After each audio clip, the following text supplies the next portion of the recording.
My daughter looked me dead in the eye across the Thanksgiving table, laughed, and said, "Dad, honestly, Rowan does more for this family in a month than you have in your entire life." The whole table went quiet. My son-in-law smirked into his wine glass. My grandchildren stared at their plates. I set down my fork, folded my napkin, and said absolutely nothing. I had learned a long time ago that silence is not weakness. Sometimes silence is the only thing that tells the truth. My name is Terrence Hollis. I am 63 years old. I live alone in a house on the edge of Barrie, Ontario, about 90 minutes north of Toronto, and I have spent most of my adult life being the kind of man nobody notices until they need something. I'm not complaining. I chose that life. I was a plumber for 31 years, ran my own small operation out of a white van and a rented storage unit on Dunlop Street. I fixed what was broken. I charged fair prices. I paid my taxes, and I showed up when I said I would. It wasn't glamorous. It was good, honest work, and I am not ashamed of a single day of it. My wife passed 11 years ago. Ovarian cancer. 6 months from diagnosis to gone. After that, it was just me and my daughter Cecily, who was 24 at the time and already living in Toronto with her university degree, and her ambitions and her very strong opinions about the kind of life she was going to build. We grieved differently. I stayed in Barrie. She moved further into the city. We made it work, mostly. Sunday phone calls. Holidays together when she could make the drive up. I thought we were close. I believed that for a long time. She met her husband at some charity gala 3 years after her mother died. His name is Rowan. He works in private wealth management downtown, wears suits that cost more than my van used to, and has the kind of handshake that makes you feel like you're being evaluated. He's not a bad person, I want to be clear about that. He's just very certain of his own importance, and Cecily had started to catch that same energy. Once they got married, things shifted between us, slowly at first, then all at once. What Cecily did not know, what neither of them knew, was that I had spent the better part of a decade quietly doing things behind the scenes. When she graduated and was drowning in student loans, I called the bank and arranged to pay off the last $32,000. I didn't tell her where the money came from. I let her think a scholarship top-up had cleared it. When she and Rowan were trying to buy their first condo in Leslieville and came up $6,000 short for the down payment, I transferred the money from my line of credit. She knew that one, at least. She cried on the phone and said she would pay me back. She never did, and I never asked. When their furnace went out the first winter they had the place, I drove down at 5 in the morning on a January Tuesday and replaced it myself so they wouldn't have to pay a Toronto emergency rate. Rowan was already at the office by the time I finished. He didn't know it was me who had fixed it. He thought Cecily had called a service company. There were other things, smaller things, but they added up. A car repair when their Honda needed a new transmission. A summer Cecily's mat leave pay didn't stretch far enough, and I quietly added $500 a month to an account she still thought was from her mother's estate. It wasn't. Her mother's estate had been modest. I was the one keeping things topped up.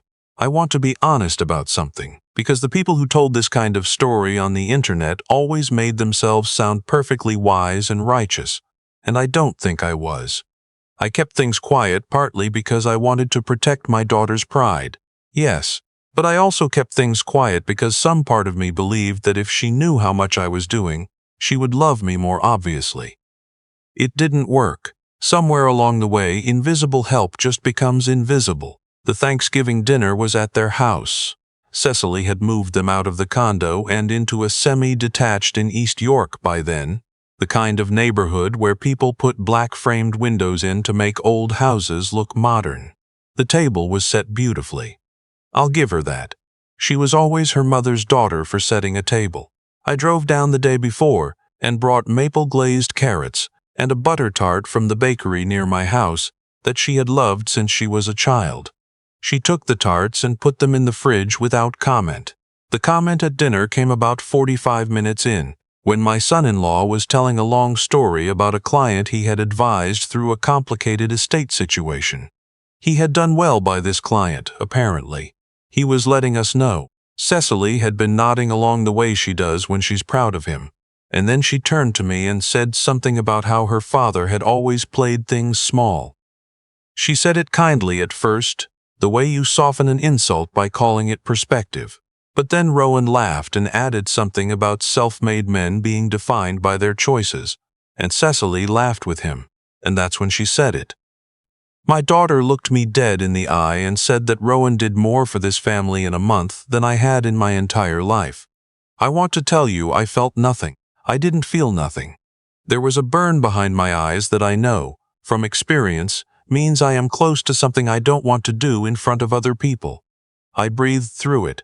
I picked up my fork again and finished what was on my plate. I complimented the stuffing, which was genuinely good. I helped clear the table. I said my goodbyes to my grandchildren, hugged them both, and drove home to Barrie in the dark. I didn't sleep much that night. I sat in the kitchen with the radio on, the CBC overnight programming washing over me, and I thought about my daughter at 24 standing in the hospital hallway and not knowing how to cry in public. I thought about the phone call where she told me she and Rowan were engaged, how happy she sounded. I thought about the $32,000. I wasn't angry, exactly. I was clear. There's a difference. Anger is hot and it wants company. What I felt that night was cold and very quiet, and it was entirely my own. I had been making myself small and invisible to preserve someone else's comfort for a decade, and the result was that I had actually become small and invisible. I had no one to blame but myself, but I didn't have to keep doing it. The next morning I called my accountant. His name is Dennis. Been doing my books since I opened the business, and he knows my financial situation better than anyone alive. I told him I wanted to review everything that was running in my daughter's direction. He went quiet for a moment, then said he'd pull up the files. What Dennis and I looked at together over the following week was, in his words, substantial. Between the student loan payment, the down payment loan, the monthly contributions to that account, the car repair, various other amounts over the years, I had directed somewhere in the range of $94,000 toward my daughter's life. Not counting my labor, not counting the furnace job, not counting the 800 kilometers I had driven on various occasions to help with things they needed done. $94,000. Dennis read that number to me, and I wrote it down on a notepad and stared at it. I wasn't going to ask for it back. I'm not that kind of man, and that's not why I was doing this. What I was doing was stopping, quietly, without announcement, without drama.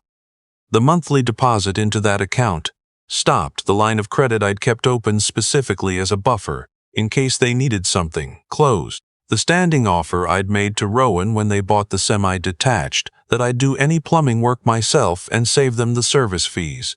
Withdrawn in my own mind, without a word to anyone. I also made an appointment with my lawyer. I have a modest estate. The Barrie house, which I own outright, is worth somewhere around $540,000 on the current market. I have RRSPs and a small defined benefit pension from the years I worked for a larger company before going out on my own. There is a lake property in Muskoka. This is the part I had never mentioned to Cecily, or to anyone. A small parcel of land that my wife and I had bought for almost nothing in 1994. It had sat there forested and quiet, appreciated over 30 years into something significant. The last appraisal was $1.2 million. I had always assumed I'd leave everything to Cecily. It had felt automatic. She was my only child. I did not change my will that day. I want to be clear about that. I am not a man who makes permanent decisions out of a single night of hurt feelings. But I did have a conversation with my lawyer about the structure of things, about what it meant for an estate to have conditions, about trusts, about what it looked like to say, in a legal document, that certain assets would be directed not to a person outright but to a purpose, education funds for the grandchildren, for instance. Charitable foundations my wife had cared about, the land in Muskoka potentially transferred to a conservation trust, which my wife had once mentioned wanting, and which I had filed away and not acted on until now. My lawyer, a woman named Patricia Okafor, who has practiced in Barrie for 20 years, and who has the unhurried manner of someone who has seen everything, listened to me carefully and took notes. At the end she said, "You're not punishing her." It wasn't a question. "No," I said. "I'm correcting a mistake I made." She nodded and said she'd draw up some options. Christmas came. Cecily called to ask about plans. I said I was going to stay up north this year, that I had some things to sort out at the house. She sounded relieved, if I'm honest. She said, "Okay, Dad," in the way she says things when she's already moved on to the next thought. I spent Christmas with my neighbor Keith and his wife, ate too many pierogies, and watched a game I didn't care about, and I felt, oddly, fine. In February, my son-in-law called me. This was unusual. He did not typically call me. The call was brief and professional in tone, the way he talks when he's managing a situation. He said that they were looking at a potential investment property in Hamilton and were trying to figure out their financing situation. He said they were a little stretched after some renovations they'd done on the East York house. He said, "I know you've been supportive in the past, Terrence, and I was wondering if you might be in a position to help bridge a gap." I let a moment pass. Then I said, "I appreciate you calling, Rowan. I'm not in a position to do that right now." Another pause. He said, "Oh, then is everything all right?" "Everything's fine," I said. "I've just restructured some things on my end. I wish you both luck with it." He said thank you in a way that meant he didn't understand what had happened, and we hung up. Cecily called 2 days later. Her voice was different, sharper around the edges, the way it gets when she's working herself up to something. She asked if everything was okay, if there was something going on with my health, if I'd talked to Dennis lately, whether I'd made any changes to my accounts. I could hear her trying to find the shape of what she didn't know. I told her my health was fine. I told her I was doing well. I told her Dennis and I had had some productive conversations, and I was taking stock of things at this point in my life, which was entirely true. I told her I loved her. All of that was true too. "But you told Rowan you couldn't help," she said. "That's right. Why?"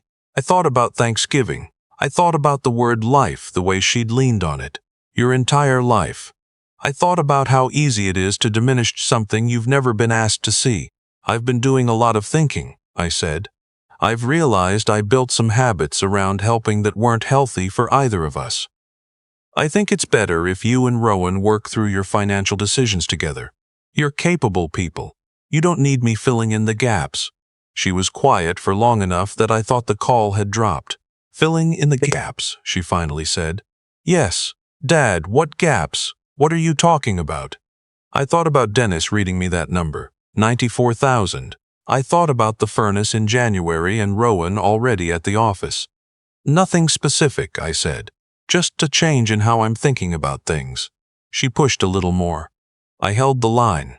When we hung up, she said she loved me too, but it came out thin, like something she was saying because she knew she should. Spring arrived. I was, genuinely, all right. I fixed up the dock at the Muskoka property, which had needed work for 3 summers. I drove out there on a Thursday when the ice was just off the lake and worked for most of the day by myself with good tools and the particular satisfaction of physical work done properly. I hadn't been up to that land in 2 years. I'd been too busy making myself available for other people's needs. I had a conversation with the Conservation Authority about the land. Just exploratory. They sent a woman out to walk the property with me, an ecologist in her 30s, who spoke about the tree cover with a kind of reverence that felt right. My wife would have liked her. I hadn't thought about what my wife would have liked in a while, and it surprised me how much it settled something in me. In April, Cecily asked to come up to Barrie. She drove up on a Saturday, brought the children, left Rowan at home. We walked to the bakery for butter tarts. She held my arm on the sidewalk, something she hadn't done since she was a girl. We sat at a small table and she was quiet for a while, and then she said, "I think I said something at Thanksgiving that I can't take back." I looked at her. She looked like her mother around the eyes. "She always has." "You can't take it back," I said. "That's true." She nodded. She had the grace not to make an excuse. "I don't know everything you've done," she said, "but I think I know it's more than I've given you credit for." And I think, she stopped, started again. I think I got so caught up in Rowan's world and what that looked like that I stopped seeing what was already there. I drank my coffee. The bakery was warm. Someone near the window was reading a newspaper the old way, folded in quarters. "I'm not interested in keeping score," I said. "I never was. But I am done making myself invisible, so you can feel like you built everything yourself. You didn't." Neither did I completely. We had each other. And then somewhere I let that get quiet. She cried a little. I let her. I didn't rush it or fix it. After a while, I ordered us each another coffee, and she wiped her face and we started talking about the children. About her eldest who was struggling in school. About the spring that was finally arriving. Normal things. True things. I have not changed my will. Not yet. The conversation with my lawyer sits open. Options on the table. Unhurried. The Muskoka land may go to the Conservation Trust. That feels right regardless of anything else. My wife wanted it. That's enough reason. What I can tell you is this. I am not the same man who drove home from East York in the dark on Thanksgiving night. Not because I made anyone pay for what they said. I didn't. That's not who I am. But I stopped apologizing for having been there. Stopped shrinking the accounting of my own life to make room for someone else's version of it. Rowan still doesn't know about the furnace. Cecily might suspect now, but she hasn't asked directly and I haven't told her. Some things don't need to be said. They just need to stop being invisible. I am 63 years old. I have a house in Barrie that I own, a lake property that has grown into something beautiful, a pension and a daughter who drove up on a Saturday and held my arm on the sidewalk. I don't have everything. I have what's real. That turns out to be quite a lot.